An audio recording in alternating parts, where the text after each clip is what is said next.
16. En este caso va a leer el discurso el doctor Jorge Álvarez Querra, que es especialista en parasitología y medicina preventiva y social, bueno, y que además de escritor y pintor, pues ante todo es un gran escultor. Bueno, yo tuve la suerte, sí, es verdad, hay que decirlo, porque es verdad, por esto es una asociación de médicos, escritores y artistas, y creo que eres un gran artista. Yo vi su obra allí en la Fundación Ortega Marañón, donde el año pasado, por el mes de marzo, hizo una exposición y la verdad es que me pareció extraordinaria. Entonces, después de hablar con él, pues también este año, en la Semana Marañón, pues se ha descubierto allí un busto que ha hecho del doctor Marañón, que está allí en los jardines de la Fundación, que también, para mi gusto, es extraordinario. O sea, que no solo es médico, sino que es un gran artista. Y bueno, el doctor Arbal pertenece a Semella desde el mes de marzo del 2025. Y bueno, en su solicitud de admisión en nuestra asociación, pues nos decía que quería formar parte de aquí porque ahora está muy implicado en una serie de iniciativas que están muy relacionadas con el humanismo médico y piensa que Semella pues, puede ser un sitio donde puede encontrar otros colegas que estamos también interesados en las mismas cosas.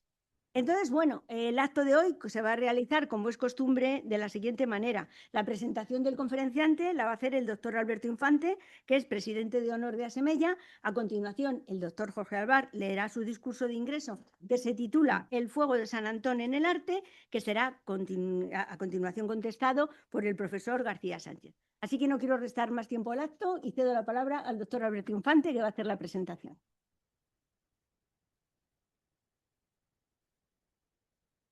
¿No funciona?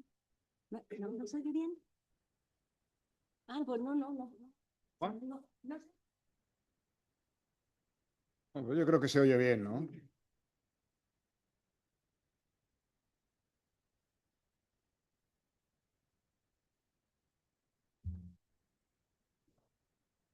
A ver ahora. Bueno, pues buenas tardes y muchas gracias, en primer lugar, a Semella por la asociación, en fin, que uno lleva en el corazón, aunque últimamente la frecuento menos porque, como ya he explicado, bueno, mi vida ha cambiado en los últimos años y ahora prácticamente, yo soy de Madrid, sigo teniendo casa aquí, nietos y tal, pero vamos, prácticamente vivo en Bilbao la mayor parte del tiempo y vengo a Madrid de visita, con lo cual las posibilidades que tengo de compartir actos como este, que son tan gratos, se han reducido muchísimo. Entonces, muchas gracias, Carmen, al resto de los miembros de la directiva, y muchas gracias a Jorge por pedirme que hiciera esta breve presentación. Recordábamos ahora al entrar que creemos que la última vez que nos vimos fue en Ginebra, en el Palais de Nation, hace ya esto un poquito de tiempo. Jorge pertenece a una familia de intelectuales. Bueno, no hay que decir, padre, que es conocido, don Manuel Alvar, que fue presidente, entre otras muchas cosas, presidente de la Real Academia Española, ¿no? Y Jorge tiene tenido muchos hermanos, 7 si no estoy mal informado, de los cuales 5 se han dedicado al mundo de las humanidades, como su padre, y solo 2, Gonzalo, que es abogado, y Jorge, que es tercero de la saga, no lo han hecho. Jorge se dedicó a la medicina, que bueno, estaría bien recordar que también es una humanidad. No solo es una ciencia, es más cosas que una ciencia. De hecho, Jorge empezó cursando el bachillerato de letras y solo ya cuando trasladó la familia a Madrid en 1969, pues dio un giro a sus estudios y optó por medicina. Optó por medicina de un modo que en aquella época pues no era precisamente el más convencional. Y quizá no llamaría tanto la atención, pero en el año en que Jorge hizo esa opción para irse a Venezuela a hacer una maestría en malaria y salud y medio ambiente por la Universidad de Carabobo, pues debe resultar una extrañeza. O que hubo más de una cara de asombro. Y no solo la familia, que también. Bueno, se diplomó en medicina tropical después de esto en Hamburgo, en el Instituto Bernard Nock. Se doctoró a continuación por la Universidad Complutense y se fue luego 2 años a Cambridge como científico visitante. O sea, que ya ven que esto de viajar y de un continente a otro, pues ya con una naturaleza. Ya desde muy joven.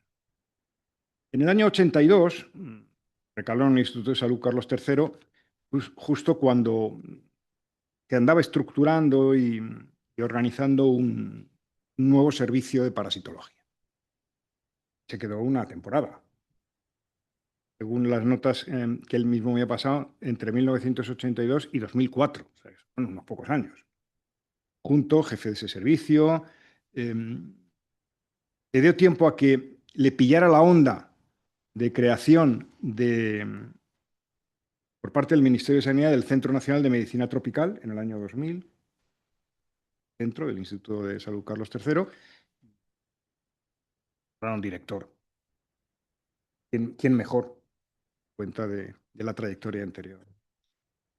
Toda la carrera de Jorge se ha centrado en la epidemiología y en el diagnóstico de las enfermedades parasitarias, con énfasis en la leishmaniasis, aunque no solo. Pero es que en la leishmaniasis ha hecho contribuciones esenciales que hoy en día, pues, en los libros de texto a nivel internacional, ¿no? Asociación de Leishmaniasis y SIDA, por ejemplo. Lo que le llevó en el año 2004 a entrar en la Organización Mundial de la Salud, la sede central de Ginebra, para dirigir el Programa Global de Control de la Leishmaniasis. Un departamento que entonces se llamaba de enfermedades desatendidas, más o menos, sort of, ¿no? Y allí pasó 8 años recorriendo países, 60 parece. La leishmaniasis era endémica desde Bután a Perú y desde Sudán del Sur a Georgia.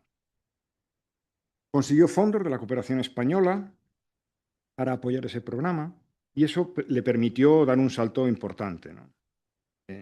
Programas de lucha regional de Asia y África. Impulsó y consiguió la aprobación por parte de la Asamblea Mundial de la Salud de una resolución para dar cobertura a este programa para la leishmaniasis. Actualizaron desde su grupo las directrices técnicas en el manejo de la enfermedad y consiguió donaciones que permitieron la distribución del específico para tratar la leishmaniasis en todo el sudeste asiático e incluso ya finalmente en la última etapa la elaboración del primer atlas mundial con la especificación grado de incidencia y prevalencia de esta enfermedad en los 98 países donde es endémica. Estuvo dirigiendo entre 2013 y 2018 el programa de leishmaniasis dentro de esa iniciativa de medicamentos para enfermedades atendidas. Y también salió bien porque presentó la candidatura de la iniciativa que se llaman siglas DNDi, de esta iniciativa para medicamentos de enfermedades atendidas al Premio Princesa de Asturias de Cooperación y lo ganaron.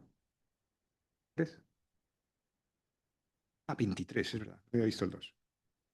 Bueno, total, que ha seguido ahí de asesor senior, claro, lo deben casi todo, de paso, ¿no? Tiene más de 250 publicaciones, se dice pronto, ¿eh? Entre ellas el artículo más citado en la historia de la leishmaniasis. Muchísimo, docena de libros, en fin. Antes que referente, sigue siendo a día de hoy. La enfermedad, cenas de miles de citas bibliográficas, ha dirigido tesis doctorales, ha dado muy reputadas, ¿no? En la Universidad de Cambridge, en el 7º Congreso Mundial de Leishmaniasis, Cartagena de Indias en el. También es miembro académico, número de la Real Academia Nacional de Medicina, académico de honor de la Real Academia de Medicina de Andalucía Oriental, Ceuta y Melilla. Tiene la insignia de oro de la Universidad de Antioquia, en Medellín, en Colombia. Y en 2014 ganó premios de investigación de la Sociedad Geográfica Española y el premio Carlos IV de investigación en medicina preventiva y salud pública. Por si todo esto no fuera suficiente, que para Jorge no era suficiente todo este tiempo, pues en 2025 publicó una revisión muy importante en Nature y desde 2012 pues se ha dedicado a dibujar. Hizo una exposición titulada Dibujos, Trópicos y Enfermedad en la Real Academia Nacional de Medicina en Madrid. 7 años después hizo otra, menos titulada Pasos de un peregrino son errante en la Casa Zayas de Granada. lugar a un libro, por cierto, con poemas de Genaro Talens, amigo, titulado el libro Taking Off, y por lo visto está preparando otra exposición, esta vez de acuarelas, lo dibuja, sobre la ruta de la seda de Samarcanda a Granada. Estuve el año pasado por allí dándome una vuelta y la verdad es que merece la pena quedarse, más bien quedarse por allí, entre Bujal y Samarcanda en algún lugar. Por si fuera poco, en el 2024 hizo un ensayo, que también es entrevista, con el titulado Félix de Azara, el legado de un naturalista ilustrado, junto con Antonio Campos, que fue director del Instituto de Salud, Carlos III. Y el Cabildo de Paraguay, de Asunción, más concretamente, le invitó a dar una conferencia sobre Félix. El magnífico naturalista aragonés, poco reconocido en España, diría yo, ¿no? Del siglo XVIII. Junto con otro colega, Luis Rivas, se ha embarcado en un trabajo ambicioso que se titula Las epidemias en el arte. Habéis sacado el primero de 3 volúmenes, ¿no? O sea, que vienen 2 más. Este primer volumen entiendo que lo vais a presentar el 24 de febrero. ¿Se sabe dónde? En la Academia de Medicina. Es bueno que se sepa porque yo creo que merece la pena. En el año 25, con todo esto, lo normal es que den premios. Pues, claro. Recibió el premio Casa de Granada en Madrid. Y lo celebró con una exposición titulada La utopía de la vida es un viaje de ida y vuelta. Bonito título. Una selección de dibujos, acuarelas y esculturas. Bueno, además de esto, sabemos que médico, parasitólogo, ensayista, dibujante y acuarelista. Bueno, además de esto, la Fundación Ortega Marañón organizó una exposición de sus esculturas, porque también hace escultura. Y hay un busto de don Gregorio Marañón, hecho por él, instalado en los jardines de la calle Forte. También hay un busto en bronce de Francisco Xavier Balmis en el Museo de la Universidad de Granada. Otro busto de Luis López Dóriga, que es un personaje histórico vinculado allí a Granada, en la Asociación de Scouts de España. Y otro de Félix de Azara en el Museo de Medicina Infanta Margarita. Bueno, y hace 3 meses pues, le han dado Codina de Escultura en el 92 Salón de Otoño de Madrid, con una pieza titulada, de nuevo un bonito título, fíjense, La muerte vence a la envidia. Hay que morirse. En resumen, un médico, investigador de primera línea, activista contra la enfermedad y la pobreza, un ensayista, un dibujante, un escritor, un humanista en el amplio de la palabra, muy reconocido, y han podido comprobarlo dentro y fuera de España. Desde luego, sí, para mí, personalmente, un amigo, un verdadero placer y un honor presentar y acompañar en esta ceremonia de ingreso en nuestra querida Semella. Yo creo que la Semella Asociación la incorpora a un activo. Muchas gracias.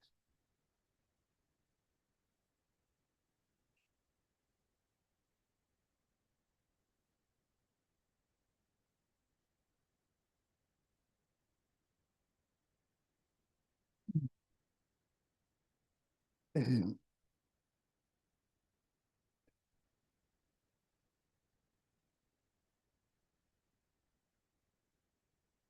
Buenas tardes. Claro, después de la presentación de Alberto no se queda entrecortado, no puede ser de otra manera. Bueno, en primer lugar quiero agradecer a la presidenta, la doctora Carmen Fernández, que me comprometió eh, con esta nueva aventurilla y estoy muy agradecido por eso, Carmen. Muchas gracias por haberme empujado a dar este saltito y claro, muchas gracias al doctor Alberto Infante, que nos conocemos desde el ministerio, en fin, pero estamos hablando del año 80 y poco. Y bueno, la presentación que ha hecho ha sido muy cariñosa, muy emotiva y demasiado larga, pero agradezco en cualquier caso. Y me queda por agradecerle al profesor profesor don Julián García Sánchez, que es un admirado colega, compañero, académico, al que le agradezco mucho que haya aceptado el molestarle para hacer la contestación de la presentación. Bueno, he elegido un tema que me ha suscitado muchísimo interés y que me parece que era muy adecuado para lo que se conjuga hoy, para lo que nos concita hoy a esta reunión, que es la medicina y arte. Y he elegido una enfermedad que es típicamente medieval, siglo X al siglo XV fundamentalmente, y por tanto los artistas eran los notarios de las enfermedades y tiene un enorme impacto en la pintura gótica, porque es el arte que en aquel momento se hacía. Y me parecía que traer un poco, refrescar una enfermedad que apenas existe y que tiene que ver con el arte gótico era un motivo suficiente. Se llama el fuego de San Antón, tiene muchas sinonimias: fuego de San Antonio, fuego de San Marcial, Ignis Sacer, el gotismo, bueno, muchos relaciones, y que es típicamente del centro de Europa. Típicamente del centro de Europa, y por eso tiene denominaciones distintas dependiendo de dónde se producían los brotes epidémicos. Vaya por delante que estoy hablando de una intoxicación alimentaria por un hongo y que tiene unas enormes consecuencias en la salud, pero desde el punto de vista colectivo. Y por tanto, como epidemia a mí me interesaba muchísimo. Bien, decía, y aquí yo, decía Alfonso X, el sabio, ya, de la enfermedad, que él la llamaba San Marcial, que por hierros que habían cometido, Dios les mandó para su castigo y confusión ese fuego que llaman de San Marcial. Era de tal naturaleza que el mal, como he sabido, que primero les tomaban frío y después se quemaban peor que con fuego, porque los miembros se les caían y de ninguna manera podían comer ni dormir ni sostenerse sobre los pies. Y antes preferían ser muertos que sufrir tan descomunal dolor. Bueno, pues aquí el poeta ya nos ha descrito lo que es el ergotismo, lo que es el ergotismo gangrenoso. Voy a pasar rápidamente por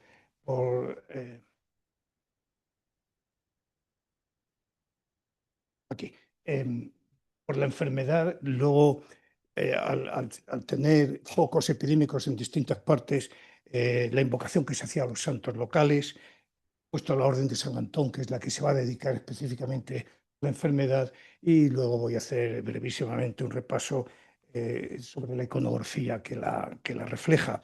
Ya he dicho que es una intoxicación alimentaria cuando se ingiere pan hecho con harina de centeno. Centeno crece en terrenos muy malos, donde hay humedad, donde hay lluvia, donde hay más frío que calor, es decir, en el centro de Europa. Pero crece muy bien. Y debido a esas condiciones meteorológicas es muy fácil que aparezca contaminaciones por hongos. Y concretamente el hongo Claviceps purpurea es el hongo específico de... Hay hasta 30 especies del género Claviceps y son capaces de colonizar más de 600 plantas distintas. Bueno, a nosotros nos interesa Claviceps purpurea, que es el del centeno. Y este hongo es filamentoso, entonces se apelmaza y forma una especie de cuernos negros. Por eso se le llama el cornezuelo del centeno. Pero a los franceses les recuerda el espolón del gallo, que en francés se dice ergot, de ahí ergotismo. Y en cualquier caso, el nombre técnico es en este momento el menos importante, entre otras cosas, porque ahora mismo no recuerdo qué nombre técnico tiene. Perdón. eh, eh, mm, cae el cornezuelo, cae al suelo, esporula, sobrevive en forma de esporas todo el invierno y en la primavera siguiente es un hongo micelar, es arrastrado por el aire, contamina nuevas espigas del centeno. Bien, lo importante es que este hongo tiene entre sus muchísimos componentes, tiene en la degradación de los aminoácidos, tiene dos aminoácidos, metabolitos primarios y secundarios. Los primarios son los que tienen un grupo NH que les hace alcalinos y por eso se llaman los alcaloides. Y el más importante de todos es la ergotamina y otros similares, que son potentes vasoconstrictores. Y por eso se han utilizado desde el tiempo de Hipócrates en tratar las hemorragias después del parto. Y esa vasoconstricción que ocasiona puede llevar a la gangrena y de ahí la amputación a la que se refería el poeta. Pero es que además se puede sintetizar ácido lisérgico. Todos sabemos que el ácido lisérgico es similar a otros neurotransmisores y va a afectar el sistema nervioso central, el periférico, el autónomo y va a provocar una serie de alteraciones en función de la dosis y duración de la intoxicación, que van desde la euforia con expresiones comunales de alegría y a las convulsiones o a las alucinaciones. De tal manera que se clasifica ergotismo convulsivo cuando la afectación es fundamentalmente derivada de los alcaloides y ergotismo gangrenoso cuando la afectación es fundamentalmente derivada del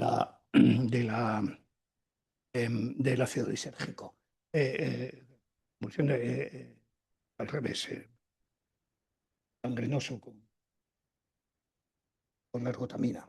Bien, tratar de traerles aquí el resumen de la enfermedad a lo largo de la historia no es fácil. Lo he agrupado en 5 recuadros ahí, porque además hay distintas maneras de enfocarla desde el punto de vista. Si nos interesa el ergotismo convulsivo, vamos a tener ya referencias a la diosa Diaméter en la literatura griega, los santos eleusinos, una isla griega que se hacía todos los años del siglo VII a.C. Y en ella se bebía un vino con una harina y se cuenta, y aquí hay quien me puede corregir, cuenta cómo podían entrar en relación directa con la diosa Diaméter. Probablemente se debía a intoxicación de una harina que tenía cornezuelo de centeno. Y bueno, posteriormente tenemos ya unas expresiones muy bonitas a las que me voy a referir ahora, que son las formas de oreomanías, celebraciones colectivas, tienen mucho que ver con la literatura medieval artúrica nuestra. Si lo que queremos es entender la parte de ergotismo gangrenoso, bueno, pues ya he mencionado a Hipócrates, enmienda para las hemorragias postparto, Dioscórides para las epístasis y así puede seguir mucho más adelante. Pero ya he dicho que se trata de una intoxicación alimentaria y por tanto de carácter epidémico. Y lo que queda muy bien recogido a lo largo de la historia son las epidemias que han venido ocurriendo porque están muy bien reseñadas por la literatura e incluso por la pintura. Concretamente yo creo que la más o el punto de arranque son las epidemias de Aquitania. La enfermedad de Aquitania, porque es una zona fundamental, ¿verdad?, de la enfermedad, porque en el año 997 hay una gran peregrinación ante una epidemia masiva de ergotismo ante los restos de San Marcial. Celebraba Alfonso X y aquella noche de diciembre del 997 se produce en presencia de del duque y de toda la, en fin, de los fieles, y se produce el gran milagro en el que curan 7.000 enfermos de ergotismo. A partir de entonces se llama el juego de San Marcial, que es al que se refiere. Bueno, y se van sucediendo epidemias a lo largo del tiempo, no hay tiempo, no es el momento de reseñar a ellas. Digamos que la última importante sucede en Francia en 1951, cerca de Aviñón, en un sitio costero con 260 casos. Todavía quedan algunos brotes. En Etiopía, esta de la injera, pero ya no es clavíceps, es otro hongo diferente, pero que en cualquier caso reproduce muy bien lo que era el ergotismo europeo. Si lo que queremos es entender la enfermedad perdón, desde el punto de vista eh, de lo que significaba para la sociedad y para los enfermos encomendarse a los santos, vamos a encontrar tres santos fundamentales. Estamos hablando de Europa, de Francia fundamentalmente, en la zona de Aquitania, en Limoges, pues allí estaba San Marcial, había sido obispo de Limoges y había muerto en el siglo IV, y desde entonces era un santo importantísimo. Su geógrafo del siglo IX dice que era el decimotercer apóstol, que había estado sujetando la batea con el agua durante el lavatorio de los pies, que había participado en la última cena, es decir, que era un santo al que se le tenía una devoción extraordinaria, y mucho más cuando es capaz de curar a 7.000 enfermos durante aquella manifestación religiosa del año 997.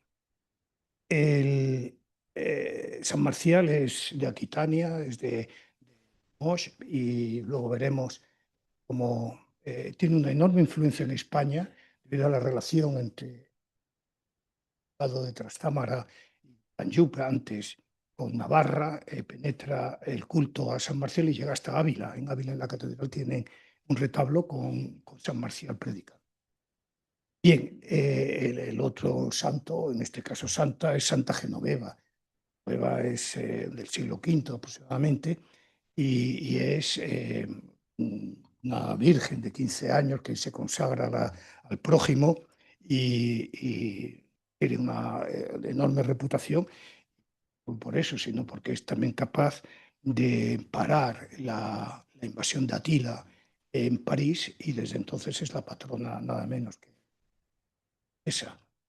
Entonces, en la región de Picardía y de París, los enfermos que había se van a consagrar a ella. Y por fin, ya en el siglo XI, en el año 1050, llegan las reliquias de San Antonio, traídas desde Constantinopla por un cruzado llamado Geylan.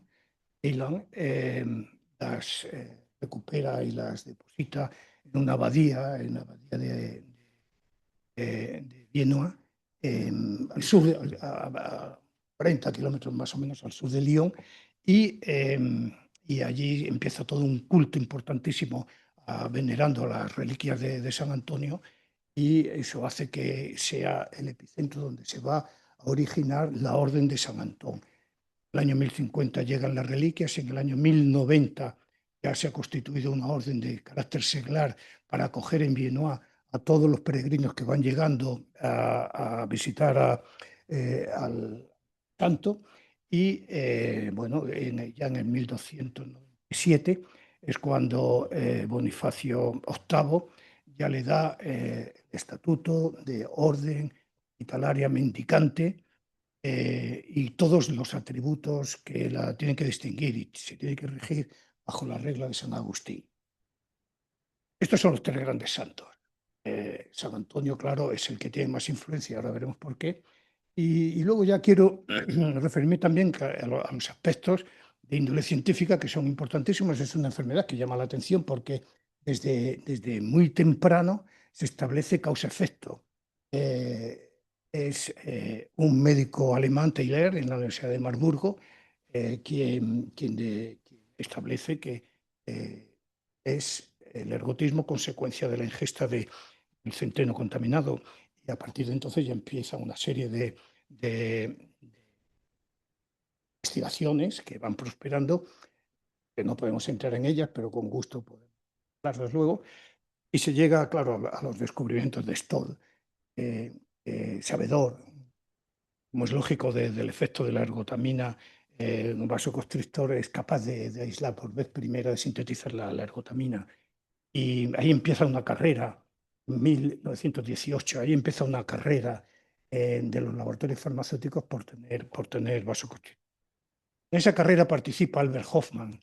En 1935 es capaz de sintetizar el ácido lisérgico, que como no es vasoconstrictor lo aparca y no le da mayor importancia, pero 5 años más tarde se autointoxica y, y describe en un libro que luego voy a mencionar como volviendo en bicicleta a su casa va penetrando por paisajes caleidoscópicos. Bueno,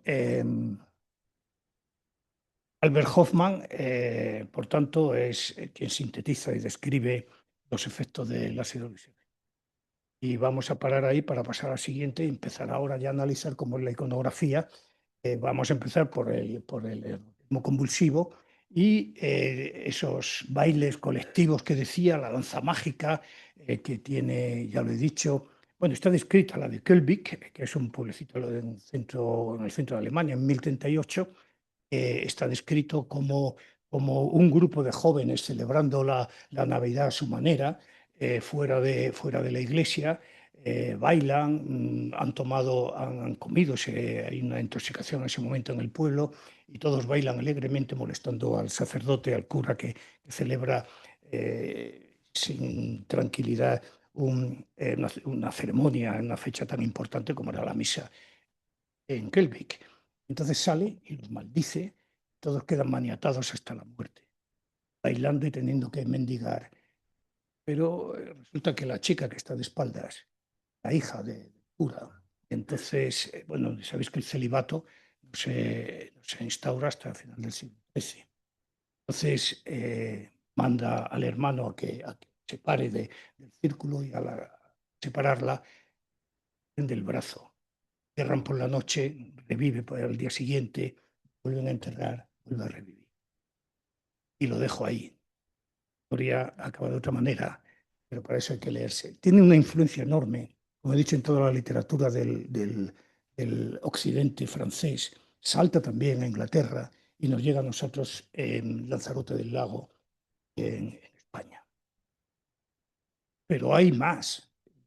Este cuadro, que a mí me parece que es de una factura extraordinaria, de Bruegel, el joven, está hecho sobre un grabado de su padre. El padre, Bruegel el viejo, quizás, si no fue testigo directo, debió tener información del brote de uno de los brotes de Estrasburgo, de 1518. Ese fue de una duración extraordinaria, fue importantísimo.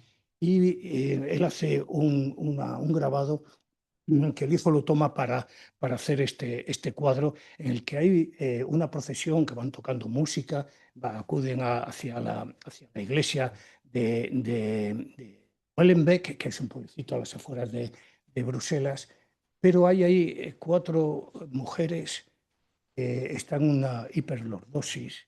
Eso no es una intoxicación etílica. Están celebrando debido al ergotismo convulsivo de una manera muy peculiar. Y luego, si saltamos a las alucinaciones, he mencionado el libro de Hoffman, que yo lo traduzco como LSD, mi hijo problemático.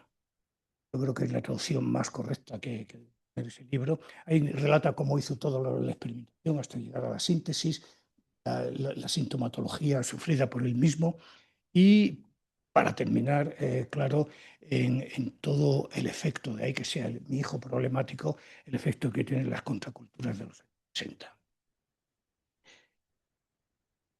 Bueno, pero es que algo le había dicho ya, las alucinaciones siempre en pintura siempre se han relacionado con las tentaciones de San Antonio.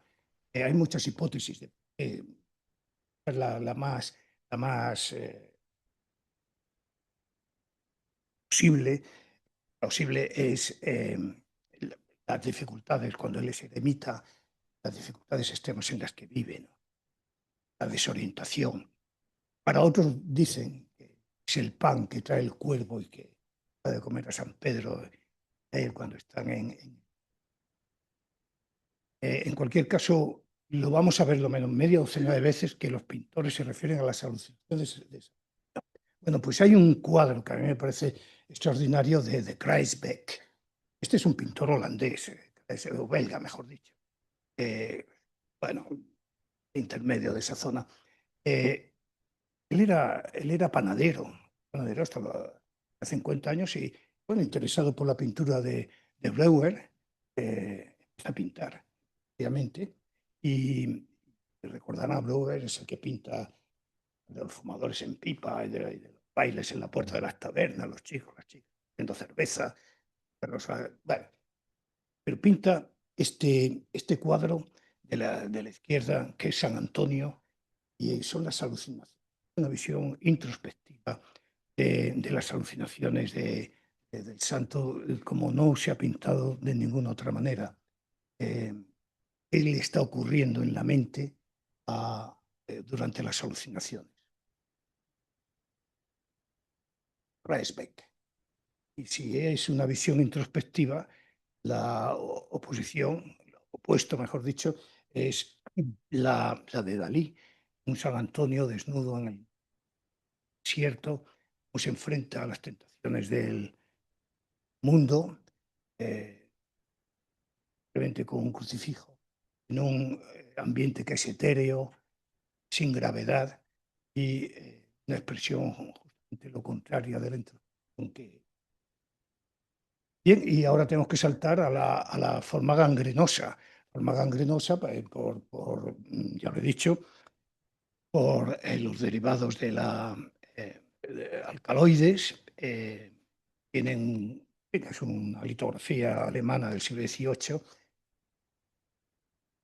La traigo porque así quedó el brazo de la hija del cura cuando bailaban, el que perdió. Y es que dicen los escritos que se pierde el miembro sin sangrar. Eso sí, con un enorme dolor. Enorme dolor lleva a tener que amputar las piernas para que no progrese. Y ahí tienen un grabado de Herrsdorf, un médico militar.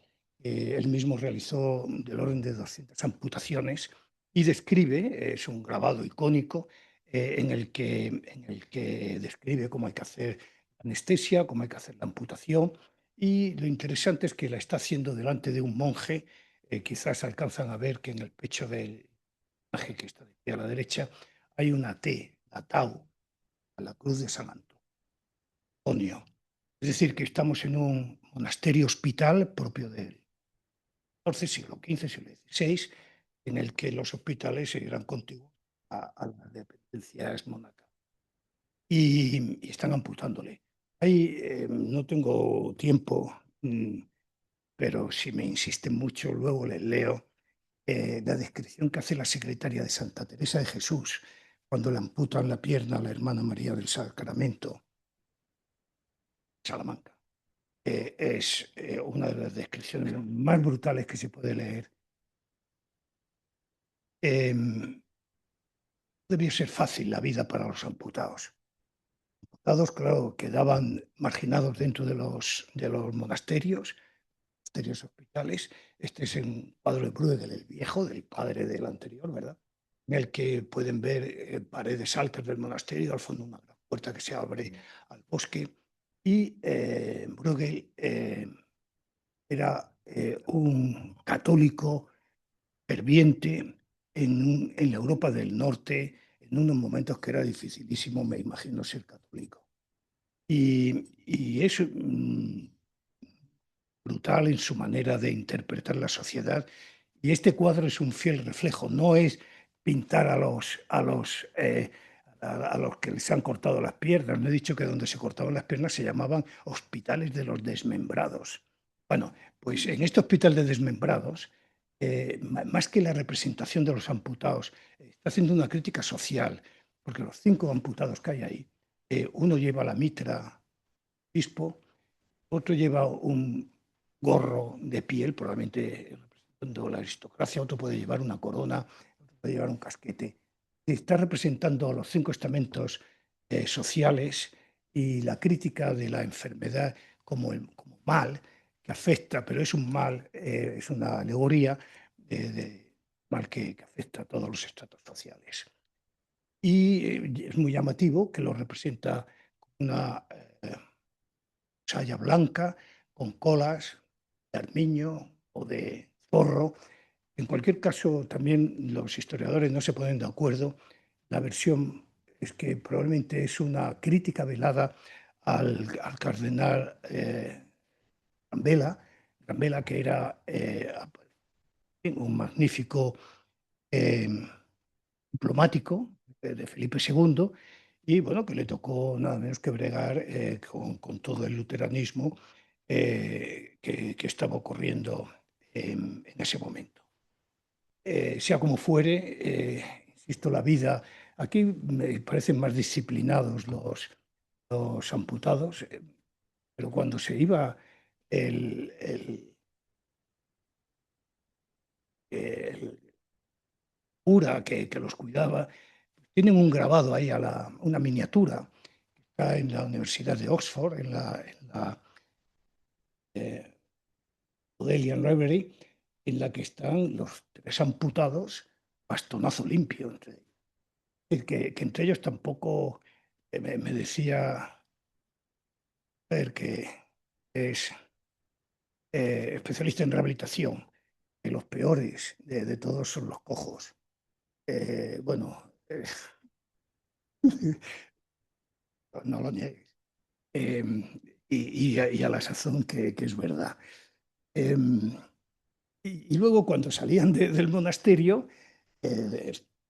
bueno, pues les tocaba mendigar. Y aquí tenemos de un cuadro también, Tentaciones de San Antonio, del Bosco, un amputado, sabemos que es un amputado porque tiene el bastón con la tau a la derecha, está exhibiendo el resultado de su desgracia para pedir limosna.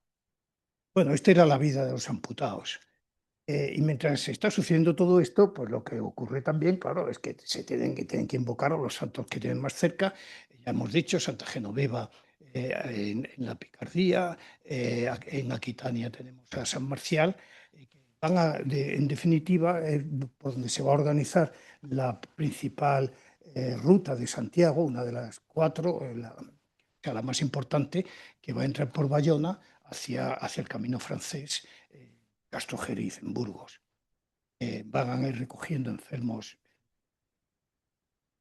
con el fuego de San Antón, que se van a... Y en la zona del Delfinado, ya lo he mencionado, en el 1050 llegan las reliquias de San Antonio y ahí se organiza lo que es la Orden de San Antón. Y va a capitalizar los enfermos que vienen de Alemania, se conserva el centro que es el de Memmingen, y van a reunir por el camino sur, lo que se llama el camino odense del río Po, el otro es turense por Tours. Van a traer los enfermos que van a entrar por Aviñón a la zona de Toulouse y van a llegar también. Pero va a haber filtraciones de peregrinos que atraviesen el Pirineo, como vamos a ver ahora. Van a dejar registros iconográficos de la enfermedad. Bien, sin duda, el centro de la abadía de San Antoine de Viennois es el centro más importante que hay y merece la pena visitarse, como he dicho, a 40 kilómetros al sur de Lyon, y realmente es espectacular. Pero todavía nos queda una ruta más, que es la que va desde Terbury a Roma, que pasa al lago de Le Mans y baja por el valle de Aosta, y cuando llega a las planicies de Turín, allí hay una prefectura de San Antonio del Ramberso, que es de un estilo gótico saboyano, que va a filtrar los enfermos que van. Bien, la Orden de San Antón se funda como tal en 1094 como orden seglar, en el 1297 ya como una orden, como he dicho, Bonifacio VIII.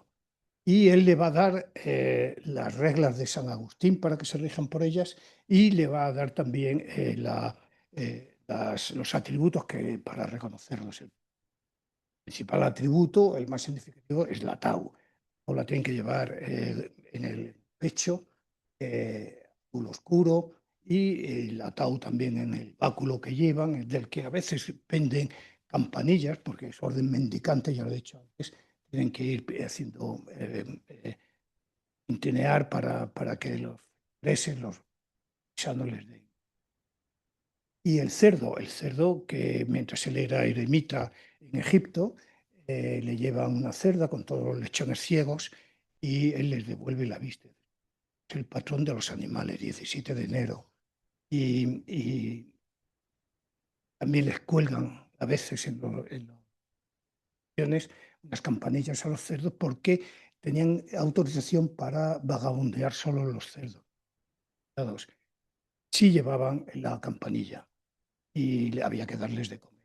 Y claro, no podía faltar el fuego a la izquierda lo tienen donde... Pero fíjense en la xilografía de la derecha, Hesdorf, el cirujano de las 200 amputaciones, como un niño amputado eh, está implorándole mientras le sale fuego de la mano. Lee absorto, ¿verdad?, las reglas de San Agustín o quizás Biblia, pero en definitiva es la representación de... Y luego la tau, ya he dicho, es lo más emblemático, va a estar en todo, claro, y queda el registro de ella, no solo gráfica, sino también en la arquitectura. Ese es el rosetón de Castrojeriz, en Burgos, en el que se conservan 8 de las 12 taus que tenía. Y eso, cuando veamos una tau, por ahí hubo orden de San Antonio o de San Antón. Parece que San Antón se utiliza más al sur de España, más al norte, es sinónimo. Y aquí en Madrid, en la día 7 de enero, en la hostelería de Riojano, en la calle Mayor, hacen los 17 de enero la tau, pastas con la tau. Y ponen también el de arriba de la cruz. Bueno, no tiene importancia. Ellos no saben por qué lo hacen, pero lo hacen. Y es bueno que lo hagan. Y entonces, esto es porque, digo porque claro, una orden que se crea para tratar a los enfermos de San Antón, lo primero que tienen que hacer es la asistencia espiritual. Rezaban una oración, la tengo por aquí, y a continuación ya las heridas se las lavaban con vino macerado con niza, le limpiaban las heridas y luego les untaban la grasa de cerdo. El cerdo tiene un simbolismo en San Antonio, la orden de importancia. Y les daban también vino, y por fin les daban harina de trigo real.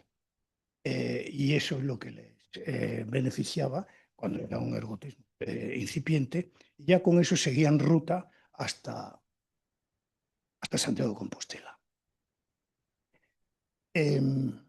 Dicho que había pasos de peregrinos, desde el Pirineo hacia España. Y hay un registro muy interesante, a Bierre, cuando vamos a Huestortes, hay una iglesia de los Santos Reyes. Solo se conserva el ábside, se quemó en el siglo XVIII, pero hay una veintena de de canecillos. Y uno de ellos es un demonio devorando un pie. Realmente el dolor, del dolor. Y hay otro canecillo que es un perro que lleva un pan y que algunos quieren ver la tau grabada encima del pan. Para otros es el perro de San Roque, la peste. Y claro, el icono diagnóstico tiene un límite que no se puede solucionar con la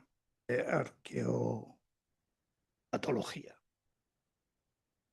Un poco más hacia el occidente, ya en la vía jacetana, ya de camino entramos en el Valle de Barcipullera y ahí hay otra iglesia que es la de Guacel. Esta es muy interesante porque es única en el sentido que conserva encima de la puerta una lápida en la que está el nombre del arquitecto y el nombre de quien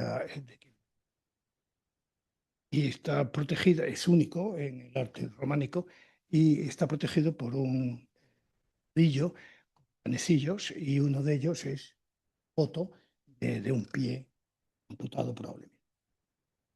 Bueno, y se llega por fin, unas veces entrando por donde convergen las rutas francesas, pero en cualquier caso se llega a Castrojeriz, 20-30 kilómetros al oeste de Burgos, y ahí se establece la encomienda general de la Orden de San Antón. Un monasterio previo que había, se alza ya 1140, 1147, se alza ya una construcción gótica extraordinaria. Debería ser mejor cuidada. La carretera pasa, ven el arco, ¿vale? La pasa por debajo, se cimbrea aquello cuando. Bueno, todavía es hospedería, queda para 4 o 6 peregrinos y está y taos por todos los sitios. Es la gozada del atao. Y desde aquí tenías, bueno, en el hospital en el monasterio de Castrojeriz, tenía asociado un hospital con 200 camas para enfermos. Aquí sí se hacía la serratura. Este era un hospital de desmembrados. Y se regían desde aquí 170 dependencias que proporcionaban tratamiento. Dependencias que estaban situadas en el Camino de Santiago, Camino francés, pero también las que venían de Portugal, las que venían de Andalucía. De Andalucía tienen abajo a la derecha, tienen el Hospital de Baeza. También hay otro en Úbeda, pero está peor conservado. Baeza está perfectamente, es la biblioteca municipal y, bueno, pues tiene el escudo de Maximiliano, le concede el escudo con la cabeza bicéfala del águila y dentro está la Tau. Y bueno, pues se puede visitar, no hay. Y es muy curioso porque se hace en el siglo, básicamente ya en el siglo XVI, cuando no quedaban enfermos. A veces he pensado del oportunismo de la Orden de San Antón, sobrevivir no debía ser fácil. Es verdad que luego empatizaron muy bien con la sociedad y se les tiene un enorme cariño todavía hoy. Bueno, 170 hospitales regidos tenían que pagar, ¿verdad?, sus diezmos o como se llamaran a Castrojeriz y que se establezca una red muy consolidada de la Orden de San Antón por España. Pero todavía, por la relación que decía entre el Ducado de Anjou y de Trastámara con Navarra, se establece otra encomienda general en Olite, pero allí no había enfermos, prácticamente no entra en funcionamiento, pero sí permite la penetración de la orden a lo largo del norte de España, La Rioja, Aragón, Cataluña, Valencia y salta también a Baleares.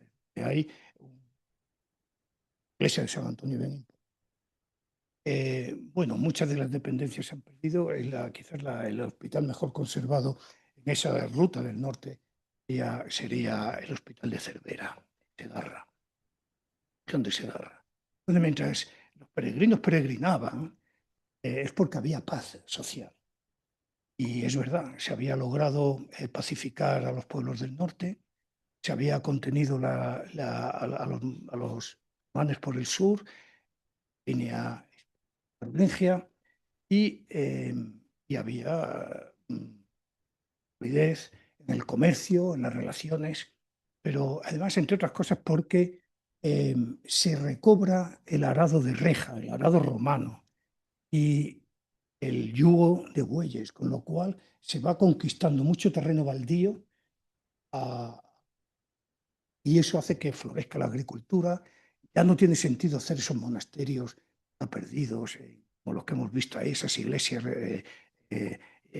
fortalezas, no tiene sentido y empezamos a ciudades. Estamos hablando de la segunda mitad del siglo XIII, de 1200 antes, y ahí tiene que prosperar son las iglesias que miren al cielo, son las catedrales en Francia, ¿verdad?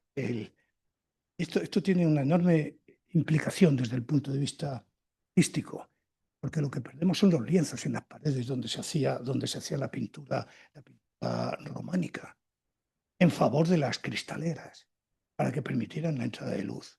Eso es un cambio importantísimo, porque los artistas se tienen que refugiar en la pintura en tabla. No es que no existiera, pero ya es la única manera de poder pintar la tabla. La tabla se preparaba con gesso, que era yeso con albúmina de huevo y máciga de conejo, y eso permitía al seco que la pintura al temple para muy bien y permitiendo transparencias, de manera que pasamos de la pintura, del fresco a la pintura al temple. Pero es que, si me permiten, se democratiza la adquisición de la obra artística. Ya no hay que arrancar una pared del ministerio, lo que se hace es contratar tablas que permiten que los grandes señores, los reyes o los más pudientes pudieran acceder a la pintura. Y son ellos los que van a ir matizando qué tipo de pintura quieren. Claro que se respeta la pintura religiosa. No digamos, desde el Concilio de Éfeso es cuando se proclama a María Virgen y Madre de Dios, que eso va a polarizar todo el interés. Fíjense que las vidrieras es la primera expresión del arte gótico que hay. Y vidrieras donde todo está, los cristales de colores están emplomados, y eso hace que los artistas pintores, los dibujantes, reflejen eso en sus manuscritos, en sus miniaturas. Y ese que tienen a la izquierda es de Alfonso X. Es la expresión exacta de lo que están viendo en las cristaleras. Dibujos delimitados, y por eso se le llama el gótico lineal, gótico francés, porque las capitales están en Francia, gótico francés lineal. Y ahí tienen, no lo ven, culpa mía, amputados de la cantiga número 91, hay 6 cantigas, ¿no?, de Alfonso X que hacen referencia al fuego sacro. Pero la 91 es dedicada exclusivamente a la... Bueno, lo que está ocurriendo es que aparece este primer gótico, es el gótico lineal, y simultáneamente Italia funciona siempre de su manera. Aparece en Florencia nada menos que un Giotto, que recupera o que toma o que todavía está muy influido por la pintura bizantina. Pero como decía, ya la Virgen se entroniza con Hijo de Dios, y es la representación que hace. Ya no son figuras miradas de frente, sino ya con un escorzo, que es lo que va modificando Giotto en la pintura italo-gótica. Y Giotto, con toda su escuela, bueno, tiene los panes de oro, que es un reflejo del arte bizantino. Todavía son figuras relativamente hieráticas. Y Giotto se queda aislado con toda su escuela italiana. Luego va a tener, por otros motivos. Pero es que simultáneamente, pero vamos, estoy hablando literalmente del mismo año, hay otro grandísimo pintor que es Simone Martini, que interpreta el arte de una manera bien distinta, el arte gótico. Respeta la entronización de María como tema principal, pero ya, fíjense que ya incorpora unos colores mucho más variados, más dulces, los pliegues de los vestidos. Ya va introduciendo unos escorzos, algo completamente diferente a Giotto. Lo que sucede es que Martini se va a la corte de Aviñón con los papas, y allí entra en relación con el gótico lineal francés.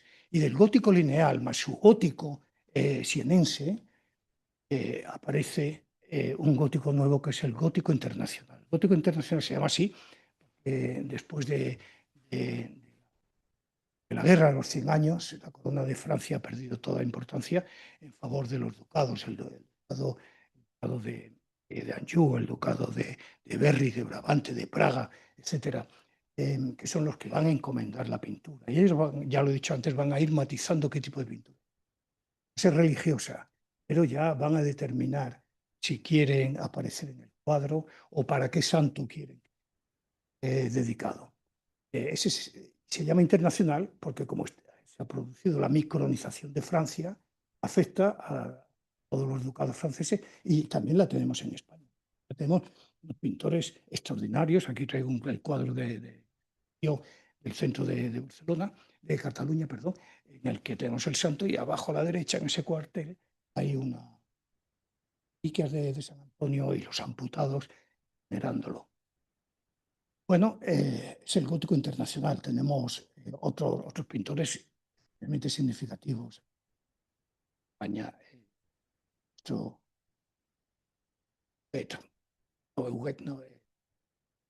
en cualquier caso, mientras sucede todo esto, en Flandes está ocurriendo otra cosa completamente distinta.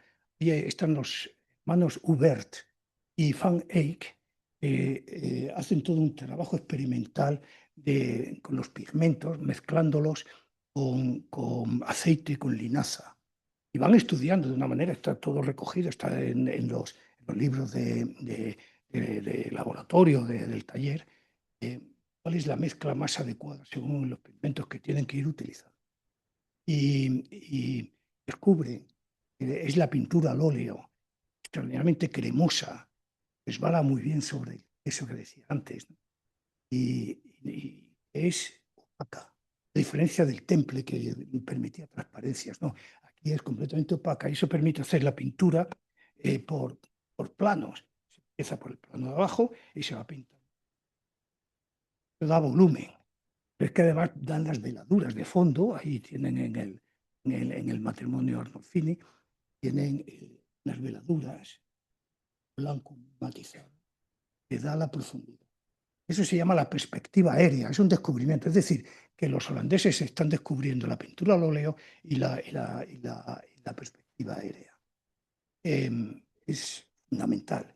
Además llegan a hacer pinceles de una sola cerda que permite hacer los dibujos más minuciosos. Eso enriquece enormemente el tipo de pintura. Fíjense en el espejo, en los vestidos, etc. Claro, es que Castilla y Flandes están relacionados históricos. Entonces hay un flujo de pintores. Juan de Flandes es el pintor de Isabel la Católica. Los hermanos Bouts, 3 familiares, se asientan en Sevilla.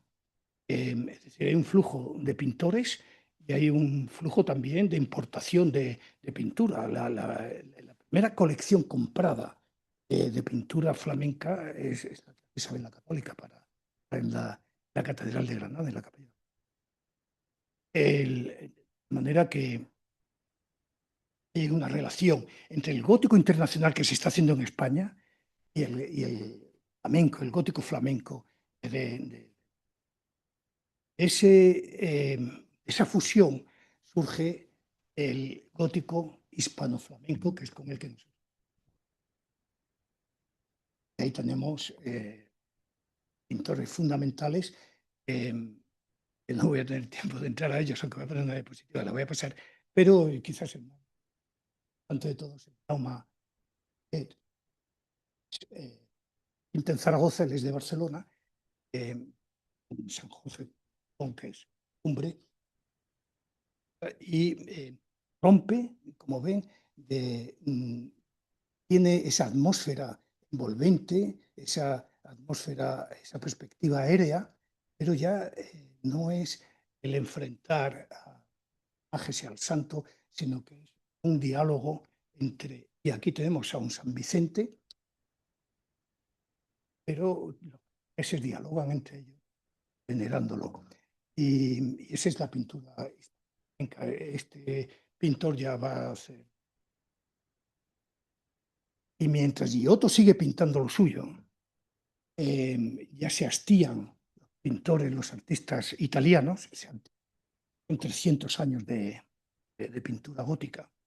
Entonces Masaccio, Brunelleschi, Donatello, basta y establecen una nueva manera de interpretar. Aquí traigo este cuadro de Masaccio, que a mí me parece que es muy, muy bonito, en el sentido que es una perspectiva geométrica, tiene que ver con la perspectiva atmosférica, ¿verdad?, de aérea de los holandeses. Aquí son líneas, puntos de fuga que te marcan por dónde tienen que ir los tamaños, ¿no?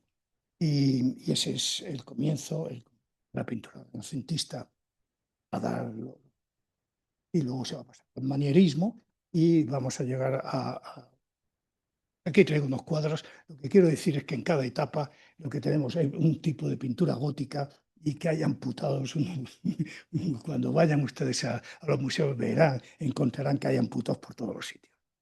Y ya tengo que ir terminando y saltamos a la pintura ya del 16, bueno, flamenca y posterior a lo esto antes. Grünewald no es ni gótico ni es renacentista. Grünewald es un electrón libre, muchos es avance del tenebrismo, para otros es el avance del expresionismo. Si uno se puede fijar en las manos de Cristo crucificado, de forma desagarrotada, no hay nadie que haya vuelto a pintar una mano tan importante como las de Grünewald. A nosotros lo que nos concita es una pintura, como ven, con ya claroscuros que no tiene mucho que ver con la pintura suave, ¿verdad?, flamenca. De manera que, insisto, no es flamenco, pero tampoco es italiano, pero tampoco es... Este es un retablo principal que le encarga la Orden de San Antón a Grünewald en Isenheim. Isenheim era era alemán, ahora es francés. Y pinta un políptico que todos asumen, digo todos, son todos los historiadores del arte, asumen que está dedicado al fuego de San Antón por este personaje que está círculo blanco y lo tiene a la derecha, con una serie de lesiones cutáneas que en palabras o en esto que yo he leído de la profesora Isabel Morán, y yo me adscribo a su opinión, eso no es eso es sífilis. Eso es una sífilis como se representa en este dibujo de este tratado de la sífilis del siglo XIX. Es que en ese momento, en 1525, lo que había era una epidemia de sífilis monumental por toda Europa, las tropas de Italia a Francia, de Francia a España, de España, y lo que hay es sífilis por todos. Lo ha quedado en las guías de arte como retablo por excelencia del fuego de San Antón. Y ahí lo dejamos, porque yo tampoco puedo... Saltamos al Bosco, este cuadro ya lo he mencionado, las tentaciones de San Antonio. Este lo pudimos ver aquí en Madrid hace 4 o 6 años en la exposición antológica del Bosco. Extraordinario el cuadro, nos lo explicaban en su dimensión de la tierra, el cielo y el infierno, pero yo lo he traído por el interés que tiene de los amputados. Claro, no puede ser de otra manera hoy.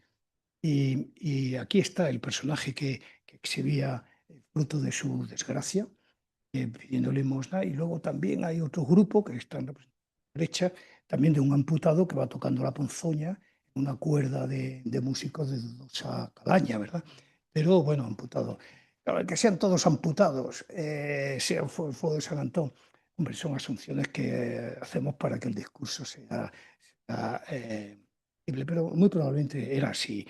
Y traigo ya, esta es la última diapositiva, este cuadro de la lucha entre Carnaval y Cuaresma de Bruegel el Viejo, aquel pintor, bueno, no he dicho del Bosco, que es el pintor más anárquico de todos, anárquico en la forma de establecer sus contratos de trabajo, en la forma de interpretar, en la que en la que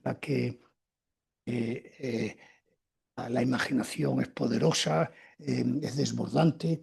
Él triunfa en la corte de los Habsburgo, sin embargo es el gran crítico, o es el artista que más se contrapone a Erasmo de Rotterdam, a todo el erasmismo, porque él lo que hace es una crítica, dice, todos somos pecadores. Es justo lo contrario de la versión erasmista, lo positivo del humano, de la persona. Y él no, él dice, todos somos pecadores bajo dos conceptos. Incluye reyes, incluye religión e incluye campesinos.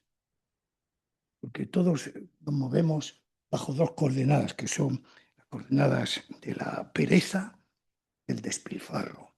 Dentro de esas coordenadas, él establece 4 categorías de vicios. Vicios de la carne, los vicios de la avaricia, de las fiestas y de la agresividad. Y nos encuadra a todos, unos o a otros, todos quedamos encuadrados en esa visión que tiene el Bosco de la humanidad, pero es fundamentalmente un mensaje de tipo didáctico el que él trata de transmitir. Bueno, entonces ya habíamos empezado a mencionar el viejo, lo traigo porque es otra significación de cómo debía ser la vida de los amputados en la vida social en el contexto, ¿verdad?, del siglo XVI, y ahí pues tenemos otra vez, aparecen los amputados con las sayas de zorro y, bueno, pues las condiciones. Este pintor tan católico nunca pintó para la iglesia, se negó a pintar para la iglesia, solo pintaba para sus amigos. Ya indica un poco el carácter peculiar que tenía. Él entendía que era muy agresivo con los campesinos, no tanto por ser campesinos, sino por la ignorancia del que no entiende los valores. Y él lo critica a través del campesinado. Bueno, es una manera de verlo. Y ya termino, ya he mencionado que ha habido algún. En noviembre del 2024, la Agencia de Alimentación Española paralizó una partida de harinas para ganado a unos niveles de alcaloides por encima de lo permitido. No hubo ninguna repercusión. Los veterinarios mencionan que a veces ven comportamientos de sus animales un poco raros, de alguna manera. Y bueno, quiero reivindicar, porque a lo mejor le he criticado demasiado a la Orden de San Antón,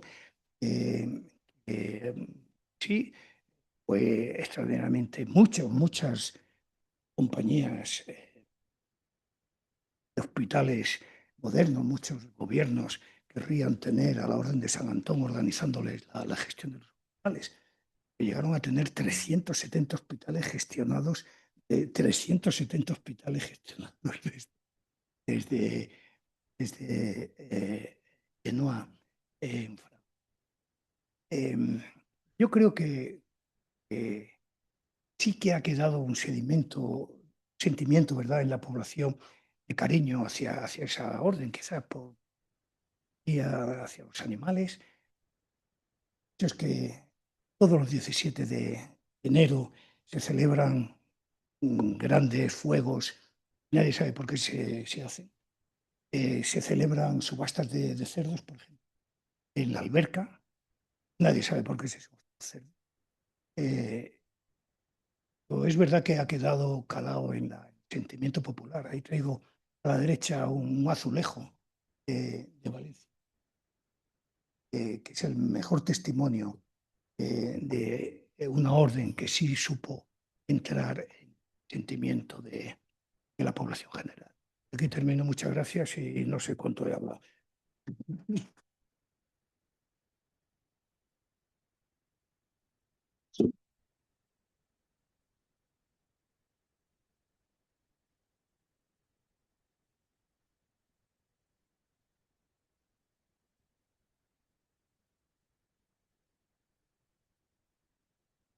Bueno, después de la conferencia maravillosa que hemos tenido, la magnífica presentación del profesor Jorge Alvar, pues realmente que ha cubierto todos los espacios habidos y por haber dentro de toda la pintura, ya no digo la pintura que tiene que ver con el tema de su conferencia, sino toda la pintura que se mueve por toda Europa, pues vamos a ver lo que puedo yo añadir de aquí.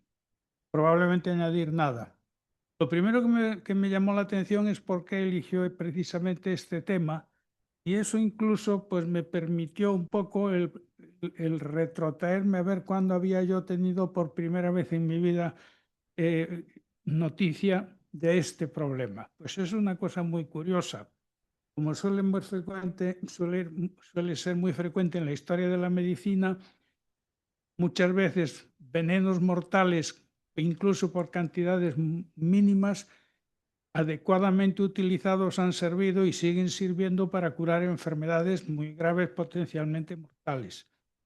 ¿Y por qué digo yo esto? Pues una cosa muy simple. Cuando yo estudiaba bachillerato en Monforte de Lemos, provincia de Lugo, resulta que dentro de Europa, uno de los lugares en donde existe muy a menudo y muy frecuente, en grandes cantidades, el cornezuelo de centeno es precisamente en Galicia. Yo estaba estudiando en Monforte de Lemos, que es un pueblo de unos 30.000 habitantes, y los compañeros de curso que teníamos en el bachillerato, lo que tenía yo en el bachillerato, vivían más o menos en las zonas de los alrededores. Y dirán, ¿y eso qué tiene que ver? Pues eso tiene que ver mucho porque en esas zonas de los alrededores se cultivaba el centeno. ¿Y por qué esos compañeros nos contaban? Pues nos contaban maravillados que gracias al centeno tenían una cantidad de ingresos adicionales para poder ir al cine, etcétera. ¿Qué hacían? Iban a los campos de centeno de su familia y le quitaban lo que ellos lo que se llama en el pueblo, por lo menos le llamaban el dentón. Se lo quitaban. ¿Por qué?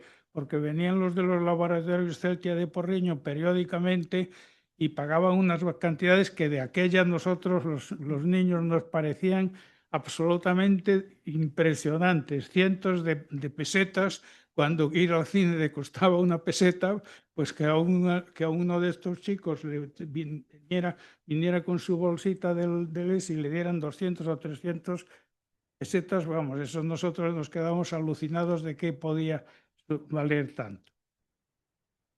Bueno, pues, ¿y del cornezuelo qué sabemos? Pues ahora mismo, cuando entramos aquí, probablemente no sabíamos nada, pero gracias a Jorge, creo que sabemos todo. Entonces yo no sé qué voy a decir, pero por lo menos tendré que leerles lo que yo tengo aquí. Bien, como decíamos, el cornezuelo del centeno, el dentón en mi pueblo, tiene una serie de sustancias alcaloides que eran los que venían a comprarle a los chicos y que curiosamente muchas de estas no se conocían exactamente muy bien en la antigüedad, pero sí se sabía o se había intuido que podían servir para determinadas cosas. Así se utilizaba para fines, los chinos conocedores al parecer de todo esto lo utilizaban los obstetras para evitar las hemorragias posparto. Sin embargo, parece ser que en Europa esos conocimientos vinieron un poco más tarde. Probablemente al principio se utilizaban sin saber muy bien por qué funcionaban, pero a partir aproximadamente del siglo XVI o en el siglo XVII ya se empezó a saber que se podía utilizar y ya se utilizaba un poco con conocimiento de causa. Llama la atención que uno de los hallazgos más importantes, ya lo ha señalado él, es lo de Hoffman, que dentro de los alcaloides que había ahí también se fue capaz de fabricar o de colocar, por así decirlo, el LSD, que curiosamente también lo ha dicho aquí, por eso digo, se lo ha dicho todo, pero bueno, me tienen que aguantar un poquito porque tengo obligación de aceptarlo como en Asemella, entonces le tengo que decir lo que tengo yo aquí. Bueno, como decíamos, y también lo ha dicho él, a lo mejor no lo dijo tan claramente como lo voy a decir yo, que casi siempre los milagros estaban bordeando la solución. Y voy a insistir un poquito en las reliquias de San Antonio Abad, que llegaron a la abadía de Sant Antón, cerca de León, y a partir de ahí se empezaron a considerar que todos los pacientes que llegaban de diversas enfermedades, pero fundamentalmente lo que nos mueve de la que estamos hablando hoy, pues realmente tenían un motivo para alegrarse. No se sabe muy bien cuántos pacientes se habla, como ya lo dijo él también, de 7.000 que se curaron muy rápidamente, etc. Llama la atención que, como decíamos, Gaston de Valois, para dar atención a toda esa cantidad tan enorme de pacientes que le llegaban, fue cuando se le ocurrió el poner en marcha la orden hospitalaria que Bonifacio en 1097 lo aceptó y hizo la primera regulación. El número de hospitales que se establecieron por toda Europa es enorme, también él lo ha señalado, pero lo que nos consta a nosotros es que ahí se utilizaban una serie de tratamientos. Curiosamente, los tratamientos, unas partes son tratamientos relacionados con la religión y otros son realmente, probablemente, relacionados ya con el verdadero motivo de la enfermedad. Cuando el paciente llegaba al hospital, primero que hacían, lógicamente, como era lógico y natural en ese tiempo, hacían unas solicitudes al santo con unas oraciones. A continuación, le hacían un untamiento. Curiosamente, la base de esa sustancia que le tapaban las heridas o que le frotaban las heridas venía del cerdo. En algún sitio se menciona que hubo una situación milagrosa en el pasado en donde, como consecuencia de un cerdo que se curó, etcétera, etcétera, y basado en eso, pues utilizaban el cerdo. Pero lo más importante de todo, que lo que se sabe es la harina de trigo que utilizaban para la alimentación de los enfermos. Y esto tiene que ver también con lo que también nos enseñó Jorge, porque ahora el día de San Antón se venden unas pastas en determinadas pastelerías, no solamente en Madrid, sino en muchos sitios. Y hay una cosa muy curiosa que no lo entendí nadie y nadie me lo pudo explicar, que de todas esas pastas, probablemente para combatir el pecado de la gula, esas pastas te las tienes que comer todas, menos una que la tienes que guardar.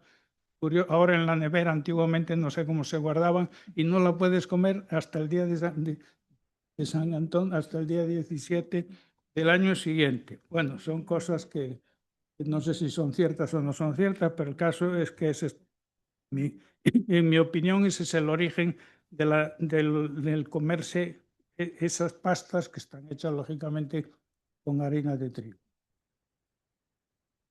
¿Por qué se llama fuego de San Antón? Pues lógicamente se le llama fuego de San Antón porque aquí en España, que es donde se usa más esa denominación, cuando se fundó en Castrojeriz el convento de San Antón para dar amparo a los enfermos, pues ahí se le llamaba hasta entonces fuego sagrado, fuego de infierno, fuego de San Antón, y todas estas denominaciones se siguieron conservando a lo largo de los siglos, pero probablemente aquí la mayor parte de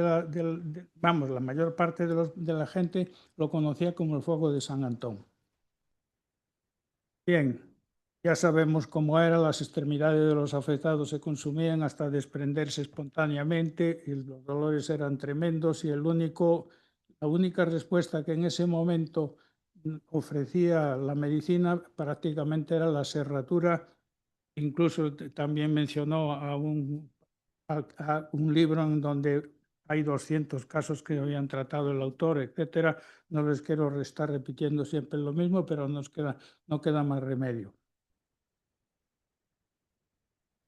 También se habla en algunos pasajes de la Biblia, yo los he leído y realmente no me parecieron que tuvieran mucha relación, pero que sí, que ya se conocía entonces los que escribieron esa primera parte de la Biblia, que ya conocían las intoxicaciones por el conociero de centeno.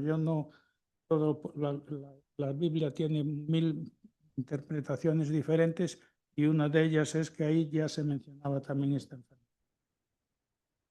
Bueno, a mí lo que me gusta cuando estoy hablando de pintura o cuando estoy intentando entender un poco, pues me gusta mucho ver un poco o tratar de ver un poco el mensaje que siempre se oculta detrás de un pintor. Es decir, y un cuadro no es bueno solamente o principalmente por la calidad artística y por lo bonito que es y por lo maravilloso que está hecho el dibujo, por lo que se quiera.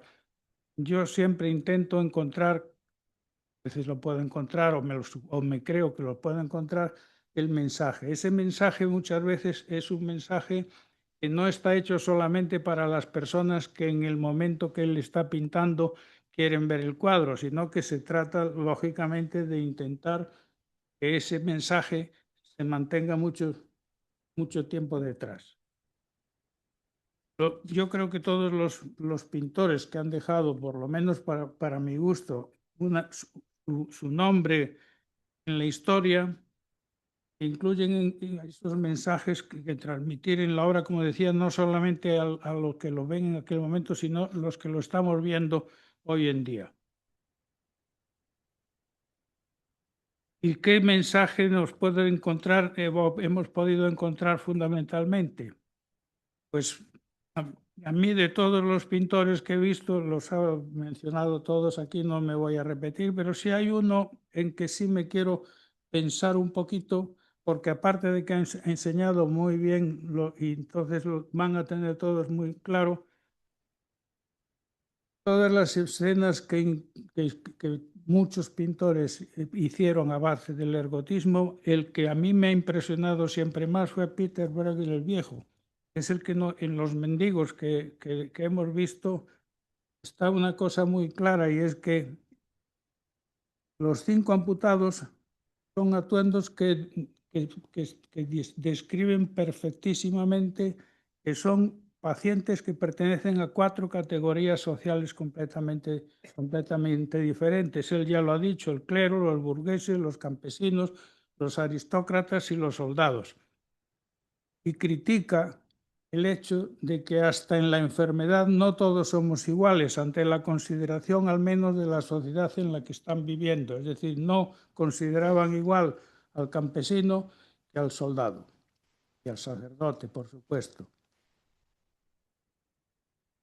En la lucha entre Carnaval y Cuaresma también integran los lisiados, confrontando simbólicamente el exceso y la abstinencia en esa escena inundada de personajes como son propios de casi todas las pinturas de Peter Bruegel el Viejo.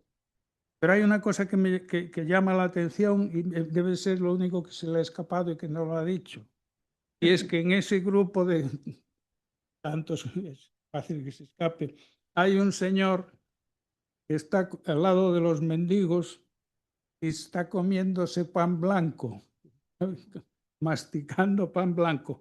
Quiere decir que en ese momento ya se conocía perfectamente que con el pan blanco eso se curaba, sí y no.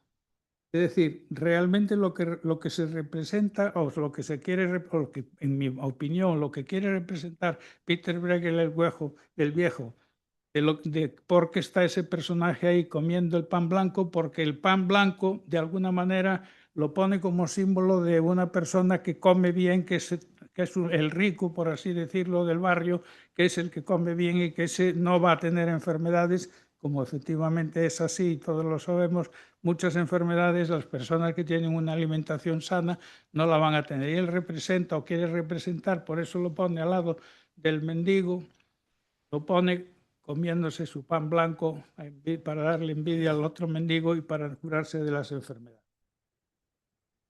Bien, finalmente, para tratar de no pasarme del tiempo que la señora Presidente nos concede a los que le respondemos, a los que no nos pasemos de los 10 minutos, pues por no pasarme de los 10 minutos, lo único que quiero es darle las gracias a Jorge por tener el gusto de querer formar parte de nuestro grupo, encabezados por nuestra presidenta, que convence a cualquiera para entrar en el grupo. Yo también estoy en el grupo de los que fui convencido por ella, o sea que por eso lo conozco de primera mano. Y nada, que yo estoy convencido de que vamos a disfrutar mucho de tu presencia dentro del grupo, que nos vas a enseñar muchas cosas, que nos vas a poner al día de una cantidad de cosas como esto de hoy, que vamos a saber más de la Edad Media de lo que sabemos de la Edad Moderna. Y en nombre de todos los compañeros, querido Jorge, te doy la bienvenida. He dicho.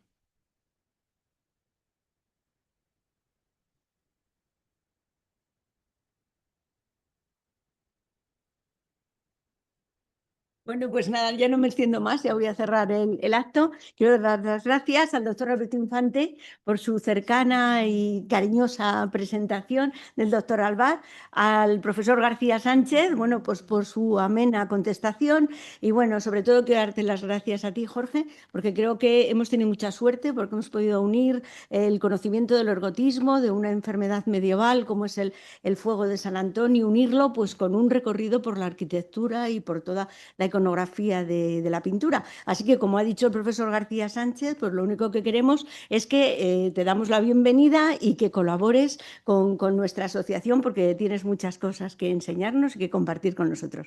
Así que nada más, daros a todos las gracias por venir y ahora vamos a hacer la entrega del diploma, ya que le señala como asociado numerario de Asemella. Muchas gracias por venir.